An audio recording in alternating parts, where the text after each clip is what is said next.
El viento helado de la Sierra de Lima, cargado con el polvo del desierto costero, azotaba los muros del fuerte Pachacútec. El cielo, de un perpetuo color panza de burro, teñía de melancolía el concreto gris y desgastado del locutorio militar. Adentro, Inés Vargas Llosa, una mujer cuyos 70 años de vida se dibujaban en el mapa de arrugas de su rostro, observaba con fijeza el patio de armas a través del cristal. Había comandado batallones en el conflicto del Cenepa, había aconsejado a ministros y presidentes, pero ninguna batalla la había preparado para el miedo helado que sentía en ese momento. Sus labios, una línea fina y resuelta, delataban una vida de disciplina férrea, pero el brillo en sus ojos, agudo como el de un halcón, no podía ocultar la tormenta que se agitaba en su interior. La puerta se abrió con un chirrido y unos pasos vacilantes rompieron el silencio. Era Mateo Quispe, su único nieto, un soldado del servicio militar voluntario. La figura de Mateo era una sombra de lo que fue. El joven que se había enlistado con el pecho henchido de orgullo y los ojos llenos de futuro, ahora parecía un espectro. Su mirada estaba perdida, sus pupilas vagaban por el vacío sin encontrar un punto de anclaje. El uniforme de combate, holgado y descolorido, no lograba ocultar la delgadez de su cuerpo, y bajo la manga, Inés alcanzó a ver una franja de moretones oscuros y violáceos que le ceñía la muñeca como una pulsera macabra. Mateo ni siquiera se atrevió a mirarla a los ojos. Con la cabeza gacha, se sentó en la silla de metal frente a ella. Cada movimiento parecía costarle un mundo, un gesto torpe y dolorido que sugería heridas ocultas bajo la tela, en sus muslos, en su espalda. El instinto de abuela y de general le gritó al unísono que algo estaba terriblemente mal. Sacó un termo que había traído de casa, con la intención de servirle un mate de coca caliente, pero sus manos, por primera vez en décadas, temblaron. Unas gotas de agua hirviendo salpicaron la mesa, rompiendo el tenso silencio. Fue en ese preciso instante cuando dos figuras entraron al locutorio con un aire de arrogancia matonesca. Eran dos sargentos, superiores de Mateo.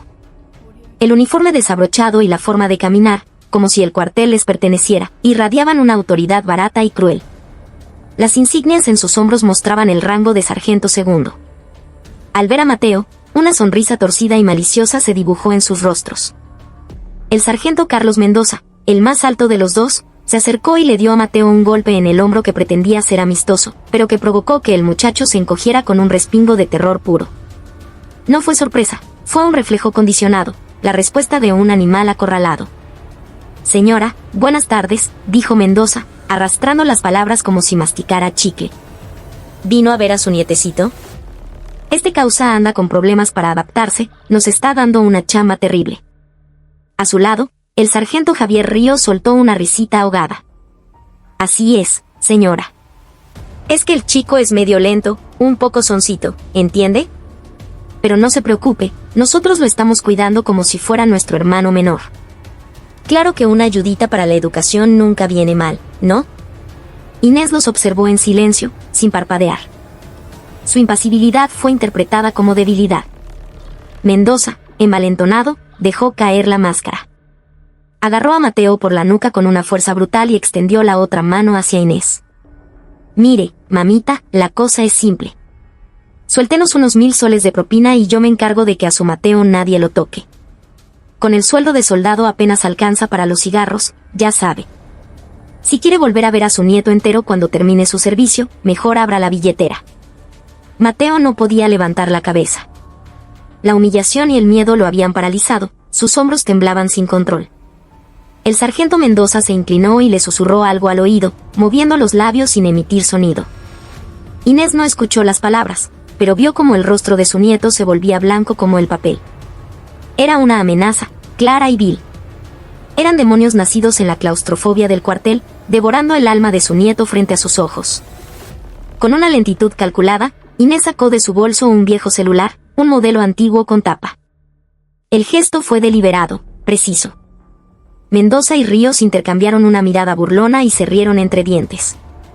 «Uy, ¿va a llamar a la policía?», se mofó Ríos. «Llame nomás. De aquí a que llegue la policía militar, nosotros ya arreglamos nuestra versión y su nietecito quedará como un mentiroso». Inés ignoró la provocación y presionó la tecla número 1, la demarcación rápida. El teléfono apenas sonó 2 veces antes de que contestaran. En la quietud del locutorio, su voz resonó, baja, seca y cortante como el filo de una bayoneta. «Miguel, soy Inés. Estoy en el locutorio de tu fuerte. Te doy 10 minutos. Vuela para acá. Y colgó. Dejó el celular sobre la mesa con un golpe seco. Miguel Valdivia, general de división, comandante general de la Segunda División de Ejército. 2 estrellas. Inés tomó la mano de Mateo. Estaba helada. Su calor de abuela comenzó a transferirse lentamente a la piel gélida de su nieto. Los sargentos, desconcertados, se miraron sin entender qué acababa de pasar. Pensaron que era el delirio de una anciana, una bravuconada senil. ¿Qué le pasa a esta vieja? ¿Se volvió loca? Masculló Mendoza, sacando un cigarrillo. Oye, Quispe, ¿tu abuela tiene demencia o qué? ¿Cómo se atreve a mencionar al general así nomás? Justo cuando Mendoza iba a encender el cigarrillo, el aire se llenó con el sonido agudo y creciente de sirenas. Lo que empezó como un murmullo lejano se convirtió en un estruendo ensordecedor en cuestión de segundos. 3 sedanes negros y 2 patrullas de la policía militar frenaron en seco frente al locutorio, levantando una nube de polvo. Las puertas se abrieron de golpe y el sonido de botas militares martilleando el asfalto resonó con urgencia. La puerta del locutorio se abrió con tal violencia que pareció que iba a salirse de sus goznes. El primero en entrar fue un hombre de mediana edad, con el uniforme de campaña impecable. En sus hombros, 2 estrellas plateadas brillaban con autoridad. Era el general de división Miguel Valdivia. Detrás de él, el jefe de Estado Mayor, un coronel, y el jefe de la policía militar, un comandante, entraron con rostros pálidos y desencajados. El general Valdivia vio a Inés e inmediatamente se quitó la gorra e hizo una reverencia de 90 grados. Una gota de sudor frío le resbalaba por la sien. Mi general, disculpe la demora.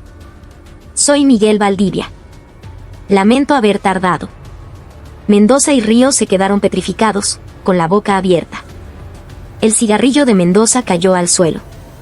No podían procesar la escena. El hombre al que temía toda la división estaba inclinado ante la anciana a la que acababan de intentar extorsionar. La abuela de Mateo. Inés se levantó lentamente. De su frágil figura emanaba una autoridad que desmentía su edad. Señaló con la barbilla a los 2 sargentos, que temblaban como hojas. Esos 2, dijo, su voz sin inflexiones, le pusieron precio a la integridad de mi nieto. 1000 soles, si no me equivoco. Las palabras fueron pocas, pero el impacto fue el de una bomba. El rostro del general Valdivia se tiñó de una furia púrpura. Hizo un gesto imperceptible al jefe de la policía militar. El comandante, con una expresión de granito, hizo sonar un silbato y 4 policías militares armados irrumpieron en la sala. En un abrir y cerrar de ojos, los sargentos que segundos antes se pavoneaban, estaban con la cara contra el suelo, inmovilizados sin poder siquiera gritar. Las sogas de seguridad se hundieron en sus muñecas. Inés se acercó al general Valdivia. Le arregló el cuello del uniforme, como una madre a un hijo descarriado, y le dijo en voz baja. La gestión de tu unidad es un desastre, Miguel. Creo que esa tercera estrella que tanto anhelas acaba de alejarse bastante. El general se mordió el labio, manteniendo la posición de firmes. Inés bajó la vista hacia los sargentos sometidos. Su mirada no era la de una abuela enojada. Era la mirada de una comandante que había visto el horror de la guerra, la mirada de una depredadora que acaba de acorralar a su presa. El comandante Ernesto Pizarro, jefe de la policía militar, inició una investigación preliminar en el acto. Al registrar los bolsillos de Mendoza y Ríos, encontraron fajos de billetes, producto de la extorsión a otros soldados, y un celular prepago con la pantalla encendida en un sitio de apuestas ilegales.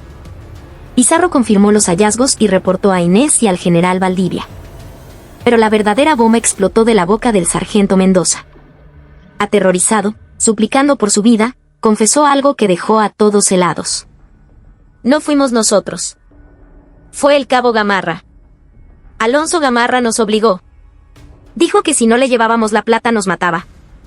Nosotros solo cumplíamos órdenes. Alonso Gamarra. Al escuchar ese nombre, el cuerpo de Mateo reaccionó con una convulsión de pánico. Se cubrió la cabeza con las manos e intentó esconderse debajo de la mesa, un claro síntoma de trastorno de estrés postraumático severo. Inés lo abrazó, acariciándole la espalda. La reacción de su nieto era la prueba definitiva. Ese tal Alonso Gamarra era el arquitecto de todo ese infierno. La mirada del comandante Pizarro se endureció. Esto no era un simple caso de abuso, Era una red de extorsión organizada con un autor intelectual. El general Valdivia ordenó de inmediato que toda la compañía fuera formada en el patio de armas y que se realizara una requisa completa de todos los dormitorios. El fuerte Pachacútec entró en alerta máxima. Inés se separó de su nieto, que aún sollozaba, y miró fijamente al general. Investiga esto hasta el fondo, Miguel. Si se te ocurre ocultar el más mínimo detalle, yo misma te arrancaré ese uniforme. El general Valdivia saludó una vez más, con un gesto rígido. Inés lo sabía. Esto era solo el principio. Un simple cabo no podía sembrar tanto terror. Su instinto animal le advertía que detrás de todo esto se escondía una oscuridad más grande, más pegajosa y mucho más poderosa. Mientras veía cómo se llevaban a los dos sargentos en una patrulla, un pensamiento gélido se formó en su mente. Van a sentir en sus huesos lo que cuesta tocar a mi nieto. Metió la mano en su bolsillo y palpó otro teléfono, uno que no había usado en años. Un teléfono satelital encriptado con conexión directa a la red interna del ejército.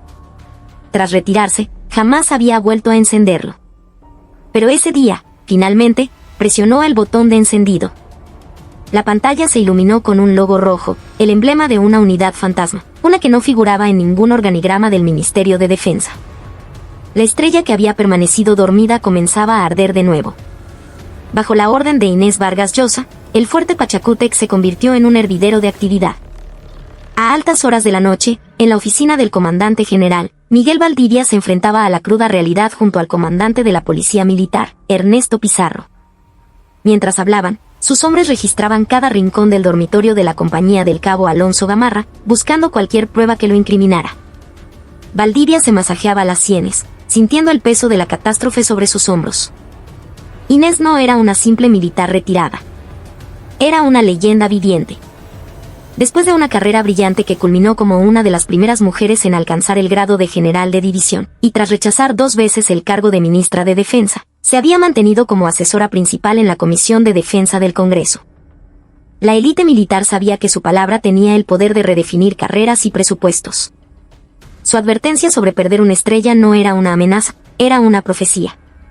Pizarro, tú te encargas personalmente de esto, ordenó Valdivia con voz grave. No quiero interferencias de ningún tipo. Esta misma noche tienes que descubrir quién es realmente Alonso Gamarra. El comandante Pizarro extendió un informe preliminar sobre la mesa. Las pruebas encontradas en los sargentos Mendoza y Ríos, junto con sus declaraciones, apuntaban directamente a Gamarra.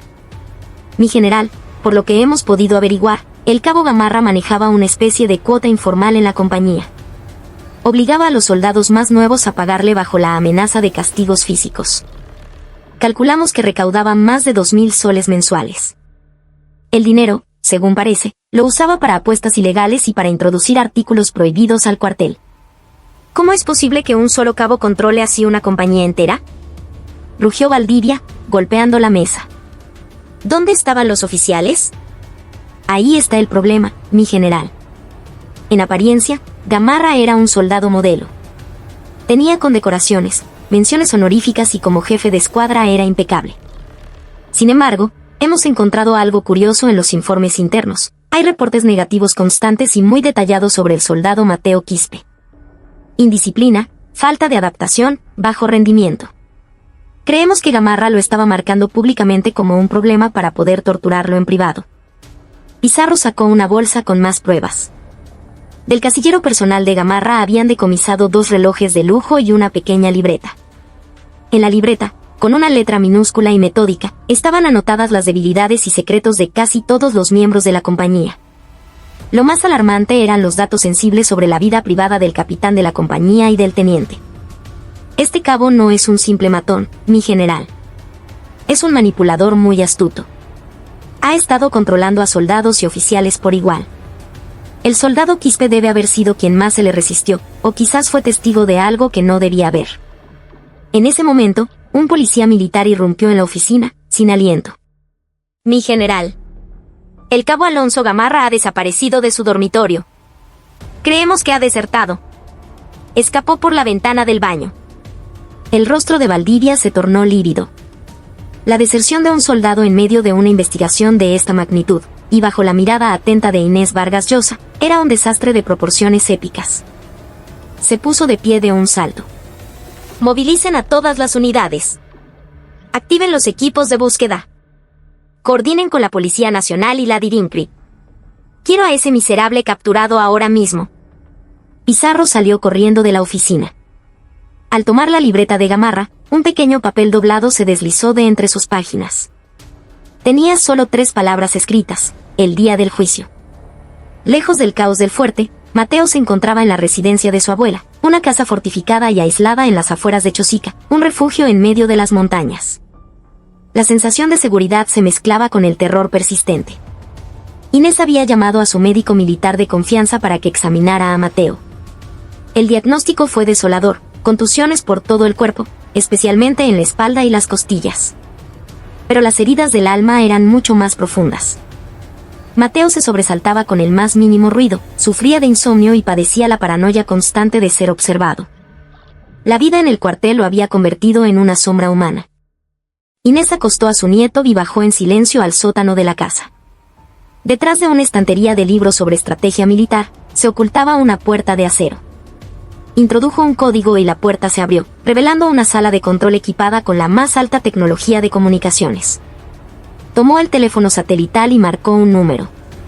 Zorro, la situación ha superado la capacidad de la policía militar, dijo, su voz desprovista de emoción. Lo que le han hecho a mi nieto no es un simple abuso, es un intento de destrucción sistemática. Valdivia se está moviendo, pero presiento que este cabo Gamarra tiene protectores muy poderosos. Es hora de que tu equipo entre en acción. Al otro lado de la línea, una voz grave y tranquila respondió. A sus órdenes, mi general. Estábamos esperando su llamada. Los ojos de Inés brillaron con una luz fría. El título de mi general que usaba esa voz era un código, un saludo reservado para los miembros de su antigua unidad de inteligencia no oficial. Encuentren a Alonso Gamarra. Descubran todo lo que esconde y arranquen de raíz a cualquiera que lo esté protegiendo. Van a pagar por lo que le hicieron a mi nieto. Nombre de la operación: Tumbas para las Estrellas. La orden fue dada. Una sombra gigantesca, que había permanecido latente durante años, comenzó a moverse. Habían pasado 5 horas desde la deserción de Alonso Gamarra. El equipo del comandante Pizarro había bloqueado todas las carreteras cercanas y desplegado un operativo de búsqueda masivo, pero Gamarra se había desvanecido como el humo. Era como si nunca hubiera existido. Desesperado, Pizarro volvió a interrogar a los sargentos Mendoza y Ríos. Al enterarse de la fuga de Gamarra, los dos entraron en pánico total. Su confesión reveló la escalofriante astucia de su superior. El cabo Gamarra no solo nos pedía plata, gritó Mendoza, llorando. Nos obligaba a grabar en video cómo golpeábamos a los otros soldados. Nosotros también éramos sus víctimas. Nos amenazó con enviar los videos a nuestras familias si no obedecíamos. Esto iba más allá de la extorsión. Era un sistema de control basado en el chantaje digital. Pizarro comprendió que Gamarra había construido una red de terror. En el centro de esa red estaba Mateo Quispe. ¿Y por qué con Quispe? ¿Por qué se ensañó tanto con él?, preguntó Pizarro, incisivo. Ríos, mordiéndose el labio, dudó un momento. No lo sé con seguridad. Pero Mateo nunca se doblegó. Los demás aguantaban el golpe, pagaban y se callaban. Pero él siempre lo enfrentaba, siempre respondía. Gamarra odiaba eso. Recuerdo que una vez dijo, a ese crío tengo que romperle el espíritu, tengo que pulverizarlo hasta que no quede nada de él. Para Alonso Gamarra, Mateo no era solo una fuente de ingresos, era un desafío a su autoridad, y su destrucción total se había convertido en una obsesión para demostrar su poder. Mientras tanto, en la sala de control de Inés, su equipo, liderado por el Zorro, operaba de forma independiente a la policía militar. El Zorro, un hombre cuya identidad pública era la de un consultor de seguridad, era en realidad el nexo de la vasta red de contactos e información que Inés había cultivado durante décadas. Ya habían desentrañado el perfil completo de Alonso Gamarra. El padre del cabo era Ricardo Gamarra, un influyente congresista del partido de gobierno, miembro de la Comisión de Defensa Nacional. Un político que había construido su carrera denunciando la corrupción militar, un supuesto adalid de la reforma. En público, un fiscalizador implacable; en privado, un hombre capaz de ejercer una presión inmensa sobre las Fuerzas Armadas para encubrir los crímenes de su hijo. Hemos asegurado todos los registros de comunicaciones y transacciones financieras del cabo Gamarra, informó el Zorro. Tal como sospechábamos, inmediatamente después de desertar, contactó a su padre usando una aplicación de mensajería con IP enmascarada. Y hemos identificado a la persona con la que se reunió tras escapar. ¿Quién?, preguntó Inés, su voz era un témpano. Un excomando del ejército, un tal Juan Osorio, dado de baja hace 2 meses. Actualmente trabaja como personal de seguridad en una de las empresas fachada del congresista Gamarra. El congresista ha movilizado a su propia seguridad privada para ayudar a su hijo a escapar. Este hecho cambiaba por completo la naturaleza del caso. Ya no era un problema de disciplina militar. Era un acto de encubrimiento criminal orquestado por un miembro del poder legislativo. Sacar esto a la luz no solo afectaría al ejército, sino que provocaría un terremoto político. Inés cerró los ojos, sumida en sus pensamientos. Atacar al congresista Gamarra significaba iniciar una guerra política. Pero no dudó. No podemos tocar a Ricardo Gamarra directamente. Sería demasiado ruidoso. En su lugar, capturen a Alonso. Encuentren el escondite que Osorio le ha preparado. Y lo más importante, recuperen cualquier dispositivo que contenga los videos de las torturas a Mateo. La mirada de Inés se fijó en un gran mapa del Perú que colgaba en la pared. Recordó las palabras en la libreta de Gamarra, el día del juicio. Así como ellos intentaron destruir a Mateo, Inés se preparaba para destruir todo su mundo. Lo capturaremos antes de que la policía militar se le acerque. En el momento en que se haga público que el congresista Gamarra está usando sus recursos para ocultar a un hijo desertor y criminal, él mismo cavará su propia tumba. El zorro asintió y salió de la sala de control. Inés volvió a mirar el cuarto donde dormía Mateo. Aún se quejaba entre sueños, atrapado en una pesadilla. Esta lucha había comenzado con las heridas de su nieto, pero ahora se había convertido en una cirugía mayor para extirpar un tumor maligno alojado en las entrañas del ejército y la política peruana. Inés comenzó a convocar toda la furia y la astucia de sus días de batalla, una fuerza que había creído olvidada. Con la ayuda del excomando Juan Osorio, Alonso Gamarra se refugió en un anónimo departamento en un edificio de San Miguel, un distrito de clase media en Lima. El inmueble estaba a nombre de un testaferro que administraba las finanzas ocultas de su padre, el congresista Ricardo Gamarra. Atrapado en ese espacio claustrofóbico, Alonso era presa de la ansiedad. Intentó encender la televisión, pero Osorio había bloqueado todas las señales para mantenerlo aislado del mundo exterior. Su padre ha ordenado silencio total. La policía militar abandonará la búsqueda en unos días. Hasta entonces, no se mueva de aquí, le dijo Osorio con frialdad, vigilando el pasillo con un radio en la mano. Alonso se dejó caer contra la pared, sintiendo que le faltaba el aire. Sabía la gravedad de sus actos. Dentro del cuartel, extorsionar y golpear a los soldados nuevos era casi una rutina macabra. Pero nunca imaginó que la abuela de un simple soldado pudiera hacer que un general de división se presentara en 10 minutos. En su mente se repetían en bucle los ojos temblorosos de Mateo Quispe y la mirada glacial de Inés Vargas Llosa. Aprovechando un momento de distracción de Osorio, Alonso sacó una pequeña grabadora que había escondido en su bolsillo. Contenía la conversación que tuvo con su padre justo antes de escapar. El congresista le había prometido que, si se mantenía oculto por un tiempo, él ejercería su influencia para que la fiscalía militar lo absolviera de todos los cargos. Alonso consideraba esa grabación su seguro de vida. Si su padre lo abandonaba, la haría estallar y se hundirían juntos. De repente, todas las luces del edificio se apagaron. Un apagón total. «¡Quédate quieto!», le gritó Osorio, desenfundando su pistola y poniéndose en guardia. «Es solo un corte de luz». Pero afuera, el equipo de El Zorro ya estaba en movimiento. Ellos habían provocado el apagón. Era el primer paso de su operación. Hacía 3 horas que habían localizado el escondite, no siguiendo la red de búsqueda militar, sino rastreando las transacciones financieras del congresista Gamarra. El equipo de asalto se encarga del guardaespaldas. «Nosotros entramos por la ruta alternativa», ordenó El Zorro por el comunicador. «Objetivo, Gamarra. Neutralización no letal. Aseguren todos los dispositivos de almacenamiento». En un movimiento sincronizado, 2 agentes escalaron la fachada del edificio usando las tuberías de gas y llegaron a la ventana del 4º piso. Utilizando ventosas especiales de corte, retiraron el cristal sin hacer el más mínimo ruido. Osorio, concentrado en la oscuridad del pasillo, no se percató de la incursión silenciosa. Cuando los agentes entraron, Alonso estaba acurrucado en el suelo. Al intentar someterlo, se aferró a la grabadora con la fuerza de la desesperación. «No pueden quitármela. Es mi vida». Uno de los agentes le aplicó una llave de inmovilización mientras el otro registraba sus bolsillos, confiscando rápidamente la grabadora, un celular prepago y una memoria USB. Neutralizado, Alonso gemía de dolor y terror. Comprendió que sus captores no eran ni la policía ni el ejército. Eran una fuerza privada, anónima, lo que aumentaba su pánico. Abajo, el caos del apagón servía de distracción perfecta. Cuando Osorio bajó para investigar, el Zorro y sus hombres subieron a Alonso por la azotea, donde un helicóptero civil los esperaba. Una vez en el aire, el Zorro reportó a Inés. Objetivo asegurado. Todos los dispositivos recuperados. Nos dirigimos a la base segura. Esperamos sus próximas instrucciones. Inés colgó el teléfono con una sonrisa de satisfacción. Sus cacerías siempre eran limpias y eficientes.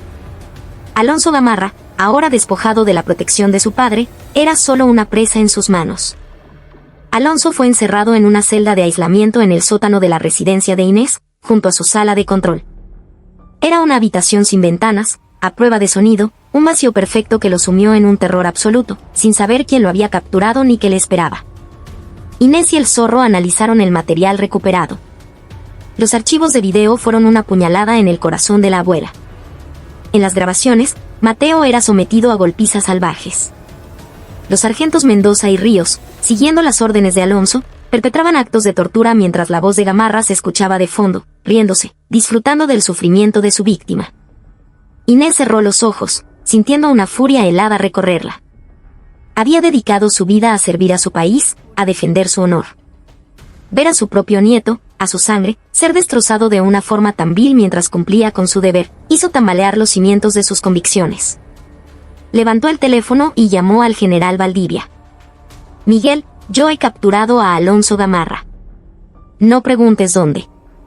A partir de ahora, vas a iniciar una investigación fiscal militar formal con las pruebas que yo te voy a proporcionar». Valdivia guardó silencio por un momento. Ya había recibido varias llamadas amenazantes del congresista Gamarra, quien denunciaba el secuestro de su hijo y la incompetencia del ejército. «Mi general, el congresista está presionando hasta al ministro de Defensa. Si publicamos estas pruebas, se desatará una tormenta política. ¿Está segura de que puede manejarlo?». La voz de Inés fue como un látigo de hielo. «Muchos que no pudieron manejarme terminaron sin uniforme, Miguel. Este video es prueba de un intento de homicidio y tortura sistemática contra un soldado. No solo lo usaré en un juicio militar, sino que será el arma que ponga fin a la carrera política de Ricardo Gamarra. Prepara a tus fiscales. Ahora». Colgó y se dirigió a la celda de Alonso. El joven temblaba en un rincón. Cuando Inés entró, se arrodilló al instante. «¿Quién es usted? Por favor, déjeme ir. Cometí un error». Inés se agachó hasta quedar a su altura, su rostro una máscara de impasibilidad. «Yo soy la vida del soldado que pisoteaste. Y soy el símbolo de la justicia que tú y tu padre creyeron poder manipular». Reprodujo el audio de una de las grabaciones. La voz de Alonso, burlándose de Mateo mientras lo golpeaban, llenó la celda. Al escucharse, Alonso se tapó los oídos y rompió a llorar. «El dolor que le causaste a Mateo, la humillación que sintió ahora vas a pagar el precio. Tu padre cree que con entregarte a la fiscalía y declararte loco se acabará el problema. Pero yo te voy a regalar tu propio día del juicio». La desesperación se apoderó de los ojos de Alonso. Comprendió que la grabadora que creía su salvavidas se había convertido en la soga que apretaba su cuello. Inés selló las pruebas, la memoria USB con los videos de la tortura y el archivo de audio de la conversación entre Alonso y su padre. Y no las envió por los canales regulares. Las hizo llegar directamente a la Inspectoría General del Ejército, un órgano dependiente del ministro de Defensa, para evitar cualquier posible interferencia del congresista Gamarra en la Fiscalía Militar. A la mañana siguiente, las pruebas enviadas por Inés cayeron como una bomba en el Ministerio de Defensa. La brutalidad de los videos horrorizó a la cúpula militar. Y la grabación que demostraba cómo el congresista Gamarra había orquestado la fuga y el encubrimiento de su hijo fue un golpe devastador para el honor del ejército y la moralidad del Congreso. Los noticieros estallaron con la noticia. Ricardo Gamarra convocó a una conferencia de prensa de emergencia para defender a su hijo, pero en medio de su discurso, en las pantallas detrás de él, aparecieron capturas de los videos de la tortura, filtradas por la red de Inés. El congresista, mudo y pálido, tuvo que abandonar el estrado. El caso de Alonso Gamarra dejó de ser un escándalo de abuso militar para convertirse en el rostro de la podredumbre de un poder político que manipulaba a las Fuerzas Armadas. La venganza de Inés, nacida de su dolor personal, se había transformado en un juicio público que comenzaba a sanear las heridas purulentas de la nación. Las llamas del escándalo, avivadas por los videos y las grabaciones filtradas por Inés, envolvieron el panorama político peruano. Los medios de comunicación crucificaban día y noche la doble moral del congresista Ricardo Gamarra. El hombre que se erigía como paladín de la reforma militar era ahora expuesto como un padre que no solo encubría la crueldad de su hijo, sino que lo ayudaba a desertar. La indignación pública fue masiva. Ricardo Gamarra estaba acorralado. A través de su guardaespaldas, Osorio, se enteró de que su hijo había sido capturado por una organización privada, no por el ejército. Comprendió que la abuela de Mateo Quispe no era una simple anciana, pero ya era demasiado tarde para reaccionar. La Inspectoría General del Ejército, con las pruebas irrefutables en mano, había iniciado una investigación a gran escala no solo sobre los delitos de su hijo, sino también sobre sus propios vínculos con la corrupción y el tráfico de influencias. Desesperado, Gamarra intentó usar su poder para presionar a la Fiscalía Militar. Llamó directamente al ministro de Defensa, exigiendo la destitución inmediata del general Valdivia y del comandante Pizarro. La respuesta del ministro fue tajante. Congresista Gamarra, este asunto ha trascendido las paredes del cuartel. La general Inés Vargas Llosa está supervisando este caso personalmente. Las pruebas que ha proporcionado son abrumadoras. No habrá ninguna consideración política en esta investigación. Al escuchar el nombre general Inés Vargas Llosa, un escalofrío recorrió la espalda de Gamarra. Conocía la leyenda de Inés, había sido una de sus adversarias políticas en el pasado, pero nunca imaginó que aún conservara tanto poder. En ese instante, supo que no estaba lidiando con una coincidencia desafortunada, sino con una venganza meticulosamente orquestada. Mientras el Congreso debatía la suspensión de Gamarra, Inés preparaba su siguiente movimiento. Organizó un encuentro en su residencia. En la sala estarían presentes el médico militar de confianza, un psicólogo y, frente a ellos, Alonso Gamarra. Cuando sacaron a Alonso de la celda, su aspecto era deplorable. Los ojos, inyectados en sangre por el insomnio, reflejaban un pánico absoluto. Su arrogancia se había desmoronado por completo. ¿Por qué me tienen aquí?, suplicó. Llévenme con los fiscales, déjenme ver a mi padre. Inés se sentó frente a él y reprodujo una nueva grabación. No era la voz de Alonso, sino la de su padre, Ricardo Gamarra, hablando con su jefe de gabinete. Lo único que importa es que Alonso cierre la boca. En el juicio, que alegue problemas mentales, estrés postraumático, lo que sea. Al fin y al cabo, solo maltrató a un soldadito. Pasará un tiempo en la cárcel y saldrá. La carrera de mi hijo es importante, pero la mía lo es más.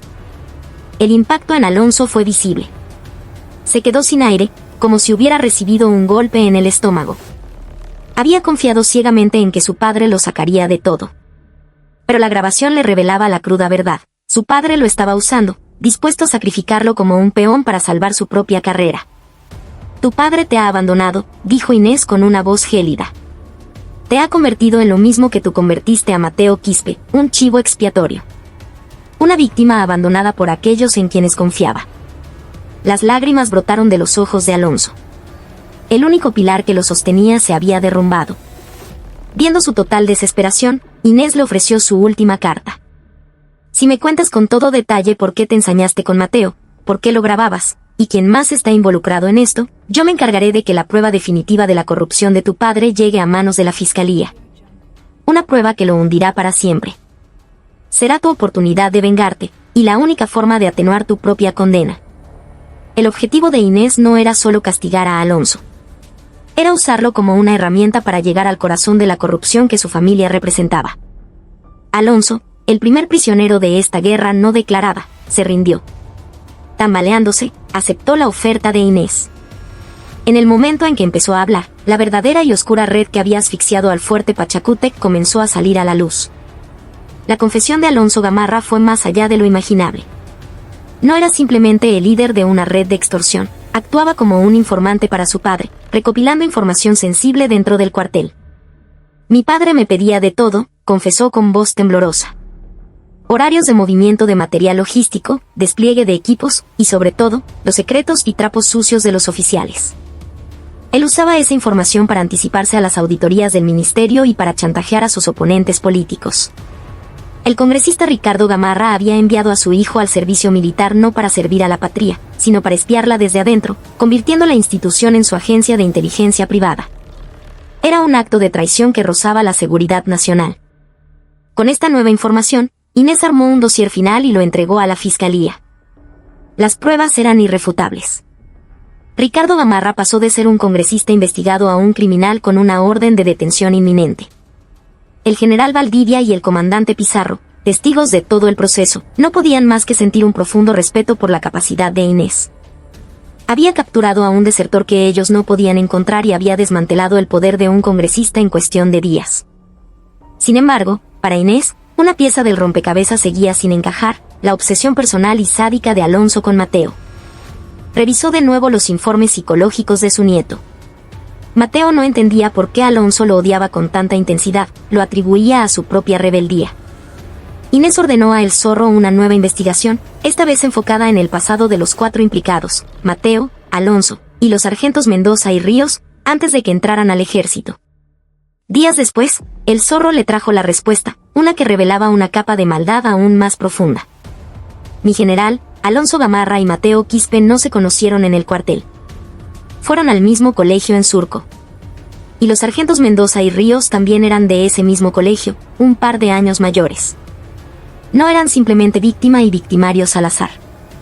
Estaban conectados por un pasado en común. Pero lo más revelador es esto, continuó El Zorro. Revisamos el historial escolar de Mateo Quispe. En su último año, no fue víctima de bullying. Al contrario, fue el único testigo que se atrevió a denunciar un caso de agresión brutal contra otro estudiante. Y uno de los agresores identificados en ese entonces fue Carlos Mendoza. La verdad golpeó a Inés con la fuerza de un proyectil. La tortura de Mateo en el cuartel no era un acto aleatorio de abuso de poder. Era una venganza planificada. Alonso Gamarra había reclutado a Mendoza, su antiguo cómplice, para vengarse de Mateo por haberlos delatado en el colegio, usando el entorno cerrado y brutal del cuartel para llevar a cabo su revancha. El odio de Alonso no nacía de la indisciplina de Mateo, sino de su valentía, de su sentido de la justicia. Entonces, Alonso no era solo un informante de su padre, susurró Inés, su voz llena de una furia renovada. Quería destruir a Mateo para destruir la misma idea de justicia que mi nieto representó en el pasado. Esto enfureció a Inés aún más. La raíz del sufrimiento de su nieto era mucho más personal y retorcida de lo que había imaginado. Se preparó para contarle toda la verdad a Mateo, pero El Zorro tenía un último informe. ¿Hay algo más, mi general? Analizando la libreta de Alonso, encontramos la razón de su fijación casi psicótica con Mateo. Entre sus páginas, tenía una foto recortada de la madre de Mateo. Su nuera. Parece que en el colegio, Alonso estaba obsesionado con ella. Abuso, extorsión, una venganza por un acto de justicia del pasado, y en el fondo, una obsesión enfermiza y no correspondida. Un cóctel de emociones tóxicas que había culminado en una tragedia. Inés finalmente comprendió todas las conexiones de ese infierno. Ahora solo quedaba una cosa por hacer: llevar a cabo el juicio final y cortar de una vez por todas esa cadena de maldad. Inés entró en la habitación donde se alojaba Mateo. Aunque llevaba días bajo su protección, el miedo seguía aferrado a él como una segunda piel. Estaba acurrucado en una esquina de la cama, un animal herido temeroso del mundo. Inés se sentó a su lado y lo rodeó con un brazo. Mateo, ha llegado el momento de que sepas toda la verdad. Con una voz serena pero firme, le explicó que Alonso Gamarra había sido capturado y que su padre, el congresista, estaba a punto de ser arrestado. Mateo sintió un alivio momentáneo, pero la ansiedad volvió a apoderarse de él. Aunque los castiguen, abuela, lo que me hicieron no va a desaparecer. Todas las noches, sueño con Alonso golpeándome. Inés, basándose en la investigación de El Zorro, comenzó a desvelar la verdad completa. Le contó sobre el incidente de acoso escolar en el colegio, cómo su valiente denuncia había marcado a Mendoza y a Gamarra. Tu valentía en el colegio, al defender a tu compañero, ellos nunca te lo perdonaron, Mateo. Lo que viviste en el cuartel fue su venganza.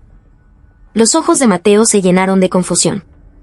El tormento que había sufrido no era producto del azar o de su supuesta indisciplina, sino el precio de haber hecho lo correcto años atrás. Pero si yo hice lo correcto, ¿por qué me pasó esto a mí? ¿Acaso estuvo mal lo que hice? Lo que hiciste fue lo correcto, y eso nunca cambiará, dijo Inés con firmeza. Pero el mal es cobarde, Mateo. Y busca vengarse en la oscuridad, donde se siente fuerte. Alonso te odiaba porque representabas todo lo que él no es, valiente, justo, íntegro. Por eso quiso destruirte en el lugar donde él tenía todo el poder. Inés le confesó con delicadeza que Alonso guardaba una foto de su madre. Mateo se cubrió el rostro con las manos, y su cuerpo se sacudió con sollozos violentos. Miedo, ira, vergüenza, un torbellino de emociones lo aplastaba. El abuso que había sufrido no era solo físico, era un ataque personal y planificado para aniquilar su identidad. Inés tomó sus manos. No eres una víctima derrotada, Mateo. Eres el testigo que ha logrado romper esta cadena de maldad. Ahora necesitas encontrar la fuerza para enfrentar a estos demonios y asegurarte de que reciban su castigo final. Tu sufrimiento no será en vano. Mateo lloró durante mucho tiempo, un llanto catártico que liberó meses de dolor reprimido. Inés esperó pacientemente a que estuviera listo. Mateo ya no era solo una víctima, ahora debía convertirse en el testigo clave en el juicio que iba a sacudir los cimientos del poder en el Perú. Una vez que Mateo estuvo psicológicamente preparado, Inés compiló todas las pruebas y la confesión de Alonso en un informe final para la Inspectoría General del Ejército. El informe no solo detallaba los crímenes de los Gamarra, sino que también implicaba a ciertos oficiales del fuerte Pachacútec que habían sido cómplices por acción u omisión. Aunque no culpó directamente al general Valdivia, dejó claro que la existencia de una red criminal tan arraigada bajo su mando era una grave falla de liderazgo. El informe desató una purga. El congresista Ricardo Gamarra fue desaforado y arrestado. Su ambición de controlar al ejército usando a su hijo como escudo se vino abajo por el testimonio de ese mismo hijo. Alonso Gamarra, junto con los sargentos Mendoza y Ríos, fueron acusados formalmente ante la justicia militar. La fiscalía, citando la extrema crueldad y la premeditación, pidió las penas más altas. El general Miguel Valdivia fue a ver a Inés. En uniforme de gala, se cuadró ante ella. Mi general, asumo toda la responsabilidad. He presentado mi solicitud de pase al retiro. Mientras yo soñaba con mi tercera estrella, mis hombres estaban siendo torturados por demonios. Tu incompetencia es inexcusable, Miguel, respondió Inés, pero luego le puso una mano en el hombro. Sin embargo, tu disposición para enfrentar la verdad y hacer justicia es lo que te redime. El ejército debe ser un lugar que admite sus errores y los corrige. Al asumir tu responsabilidad, les das el ejemplo correcto a tus subordinados. Inés intercedió para que su solicitud de retiro fuera denegada. En su lugar, le asignó la misión especial de reconstruir la moral de la unidad y supervisar la recuperación de todas las víctimas. El comandante Pizarro también fue reconocido por su labor, pero Inés le exigió una auditoría interna completa de la policía militar para erradicar cualquier atisbo de corrupción. La venganza de Inés se había convertido en una limpieza a gran escala. Cuando el halcón silencioso despertó, las estrellas corruptas comenzaron a caer del cielo. Inés le explicó todo a Mateo. Tu dolor, tu sangre derramada, no fue en vano. Se ha convertido en la fuerza que cambiará la vida de miles de soldados. Mateo ya no temblaba.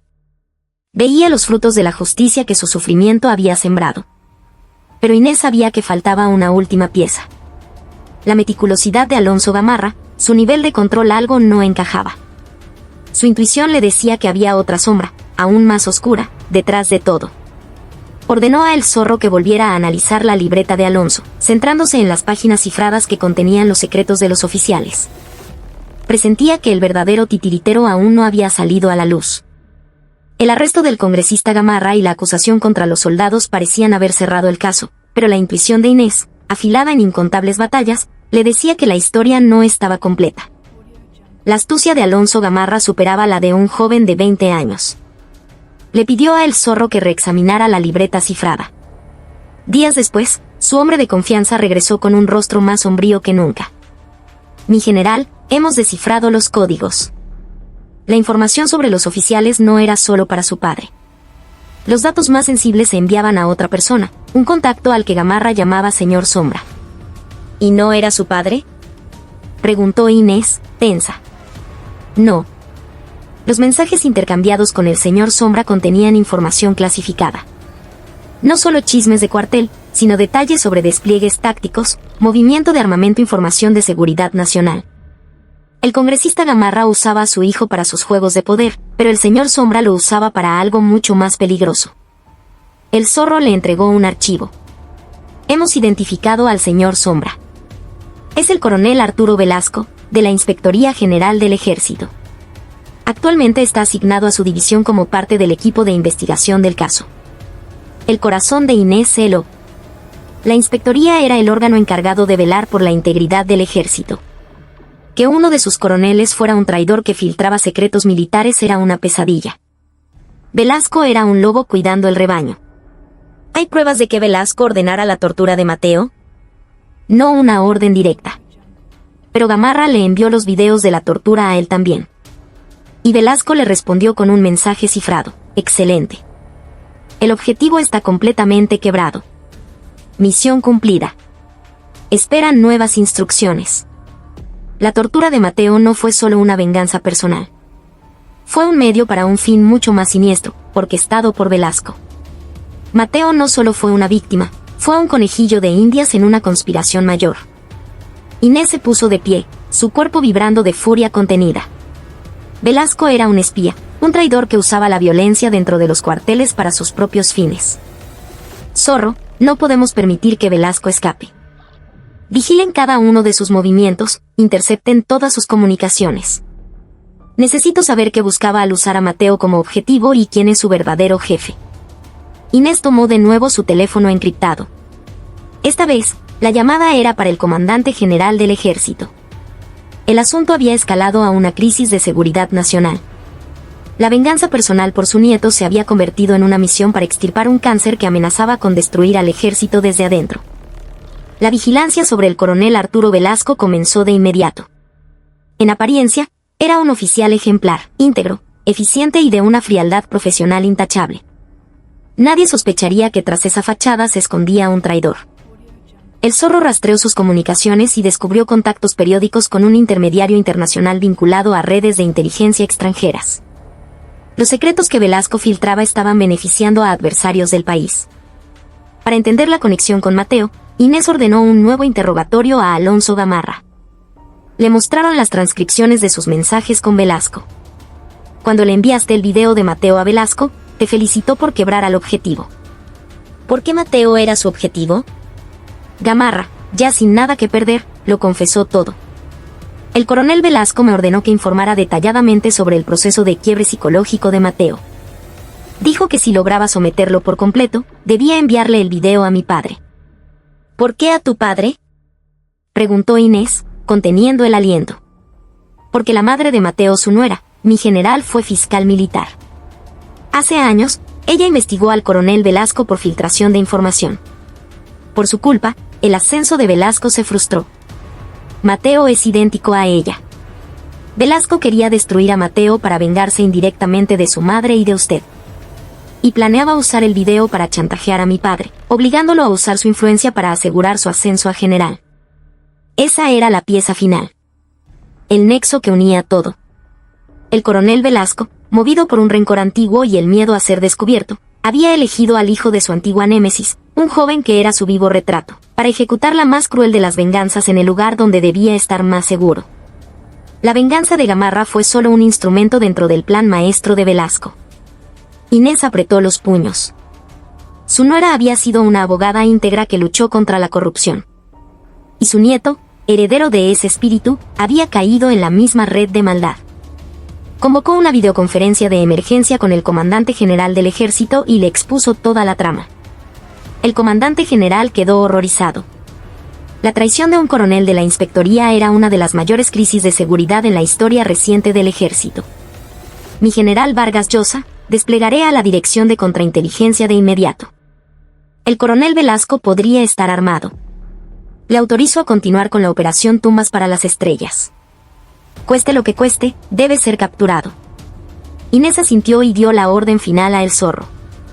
Velasco se reunirá esta noche con su contacto internacional para entregar un último paquete de información. Asalten el lugar del encuentro. Recuperen todas las pruebas y capturen a ambos. no puede haber fallos. Volvió a la habitación de Mateo. Tu dolor, nieto mío, le dijo, tomando su mano, se convertirá en el antídoto que limpie el veneno del corazón de nuestro ejército. Cuando esto termine, volverás a ser el joven valiente y justo que siempre has sido. La noche cayó sobre Lima. Un equipo conjunto de los hombres de El Zorro y agentes de contrainteligencia se dirigía a un almacén abandonado en el Callao. En el más absoluto secreto, lejos de los generales y los medios, la purga final estaba a punto de comenzar. La operación se ejecutó en una fundición abandonada en el Callao, un laberinto de óxido y sombras junto al mar. Era el lugar elegido por el coronel Arturo Velasco para su encuentro con el anciano, su contacto internacional. Bajo el mando de Inés, que supervisaba cada movimiento desde su sala de control, los equipos de El Zorro y de contrainteligencia del ejército rodearon el perímetro en silencio. La furia de Inés era un fuego frío. Velasco no solo era un traidor, sino que había profanado el sufrimiento de su nieto para una venganza personal. Velasco no debe escapar, ordenó Inés por el comunicador, su voz tranquila pero cargada de una determinación letal. Aseguren todos los dispositivos y capturen al intermediario. A medianoche, un sedán gris entró en el almacén. Velasco, vestido de civil pero armado, descendió del vehículo. Poco después, el anciano, acompañado de 2 guardaespaldas, se acercó a él. La tensión era palpable. Velasco le entregó una memoria USB encriptada. Este es el último paquete. El pago debe estar en la cuenta de Suiza a la hora acordada. El anciano tomó el dispositivo y sonrió con desprecio. Coronel, se ha vuelto demasiado valioso para nosotros. Mis jefes quieren más. Fue la señal. El Zorro dio la orden. Ahora. Granadas aturdidoras explotaron, llenando el almacén de luz y sonido. Los agentes irrumpieron desde todas las direcciones. Velasco reaccionó al instante, desenfundando su pistola, pero el Zorro había anticipado su movimiento. Velasco, está rodeado. Ríndase, gritó el Zorro. En lugar de entregarse, Velasco intentó tomar a el anciano como rehén, pero este, un veterano en el mundo del espionaje, lo esquivó y echó a correr. Sabiéndose perdido, Velasco apuntó su arma hacia el Zorro, gritando con una rabia desquiciada. Inés Vargas Llosa. Tú arruinaste mi vida. El cañón de su arma escupió fuego. El Zorro se lanzó al suelo, esquivando el disparo, y respondió con una precisión quirúrgica, disparando a la mano de Velasco. La pistola cayó al suelo con un estruendo metálico. Con un grito de dolor, Velasco se derrumbó. Los agentes lo inmovilizaron a él y al resto del grupo. En la escena se recuperó la memoria USB, el arma de Velasco y un ordenador portátil con pruebas de sus transacciones ilícitas. Inés recibió el informe de misión cumplida y exhaló un aliento que había contenido durante días. Buen trabajo, Zorro. Entreguen a los detenidos y todas las pruebas a contrainteligencia. Y asegúrense de que Velasco quede en aislamiento máximo. Va a pagar por cada uno de sus crímenes. La venganza de Inés estaba completa. El político corrupto, su hijo atormentador y el cerebro traidor detrás de todo, habían caído. El dolor de Mateo Quispe se había convertido en la espada que cortó los nudos podridos del poder. Días después, Inés llevó a Mateo a una playa solitaria en Ancón. Aunque la tormenta había pasado, las cicatrices en el alma de su nieto tardarían en sanar. Abuela, ¿por qué tuvieron que hacerme tanto daño?, preguntó Mateo, mirando las olas. Tú no hiciste nada malo, Mateo, respondió Inés. Tu valentía y tu justicia siempre fueron correctas. La maldad de ellos nació de sus propias inseguridades y de sus deseos retorcidos. El mal no necesita razones, solo excusas. Inés le explicó que el ejército había decidido otorgarle una baja honorable. Su sacrificio había sido fundamental para la purga de la corrupción. Ya no sería un soldado, pero su historia sería la piedra angular de una nueva cultura militar. En los tribunales militares, los juicios fueron rápidos. El coronel Velasco fue condenado a la pena máxima por traición a la patria y otros delitos. Ricardo Gamarra recibió una larga sentencia por corrupción y abuso de poder. Su carrera política terminó en la ignominia. Alonso Gamarra fue condenado por tortura y extorsión, abandonado por el padre al que tanto había servido. Todo el proceso fue el resultado del mando invisible de Inés y del valiente testimonio de Mateo. El caso provocó una auditoría masiva en todas las unidades militares y un endurecimiento de las penas por abuso. El general Valdivia, en lugar de ser destituido, lideró la reconstrucción de su división, visitando personalmente a cada víctima para pedir perdón. En la playa, Inés le dio una última orden a El Zorro por teléfono. Mi trabajo ha terminado. La operación Tumbas para las Estrellas ha concluido. Vuelvan a sus vidas. Yo volveré a ser simplemente una abuela. La organización en la sombra que comandaba Inés se disolvió, volviendo al silencio del que había surgido. Mateo, sentado en la arena, comenzó a construir un pequeño castillo. Su rostro aún mostraba huellas de tristeza, pero sus manos se movían con una nueva determinación. El camino hacia la curación había comenzado. Inés lo observó, y supo que su misión de venganza había terminado, pero su misión de proteger a su nieto apenas comenzaba. Ya no era una estrella temible en el firmamento militar, ahora era la roca firme sobre la que su nieto reconstruiría su vida. Pasó un año. El caso Quispe se convirtió en un catalizador para una reforma sin precedentes en las Fuerzas Armadas peruanas. El informe de Inés sacudió el sistema desde sus cimientos. El general Valdivia, rehabilitado, se convirtió en un líder respetado, y su división, en un modelo de la nueva cultura de respeto. El comandante Pizarro implementó un sistema de denuncias anónimas que empoderó a los soldados. Ricardo y Alonso Gamarra cumplían sus condenas, su arrogancia pulverizada por la voluntad de una abuela y su nieto. Inés volvió a su vida tranquila. La sala de control en su sótano permaneció en silencio. Su única misión ahora era la recuperación de Mateo. Él regresó a la universidad. Aún asistía a terapia, pero las pesadillas eran cada vez menos frecuentes. El conocimiento de que su sufrimiento había traído un cambio positivo le dio una fuerza renovada. Comenzó a participar anónimamente en seminarios sobre derechos humanos en el ejército. Su voz, forjada en el dolor, tenía el peso de la verdad. Inés lo veía florecer y sentía una profunda paz. Su venganza no solo había castigado a los culpables, sino que había sanado a su nieto y transformado una institución. Una noche, mientras observaba a Mateo dormir, pensó en su nuera. Su lucha y la de su hijo estaban conectadas. Se sintió en paz con ella y consigo misma. 2 años después, Mateo estaba a punto de graduarse. Decidió convertirse en abogado de derechos humanos, para ser la voz de aquellos que, como él, fueron silenciados en la oscuridad de un cuartel. En su graduación, Inés vistió su mejor traje. El general Valdivia, ahora con 3 estrellas en el hombro, también estaba allí. Mi general, dijo Valdivia, saludándola con profundo respeto. Gracias a usted y al sacrificio de Mateo, nuestro ejército ha renacido. General, un ejército que no protege a sus propios hombres no puede proteger a la nación, respondió ella, su voz serena. Mateo, con su toga y birrete, abrazó a su abuela. Gracias por salvarme, abuela. Me diste una nueva vida y un propósito. Tú te salvaste a ti mismo, Mateo. Tu justicia interior despertó a la bestia dormida. Yo solo ayudé a dirigir su furia. Como regalo, Inés le dio una pluma estilográfica, grabada con la frase favorita de su madre, el coraje de no callar. La sonrisa de Mateo fue la victoria final de Inés, la verdadera razón de su guerra. Esa noche, Inés se detuvo frente a la puerta de acero de su sótano. No la abrió. Solo la acarició suavemente.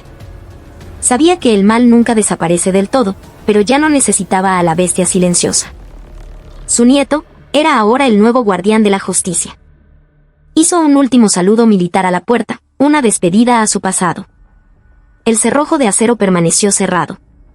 Al día siguiente, Mateo se sentó en su nuevo escritorio. La luz del sol inundaba la habitación. Tomó la pluma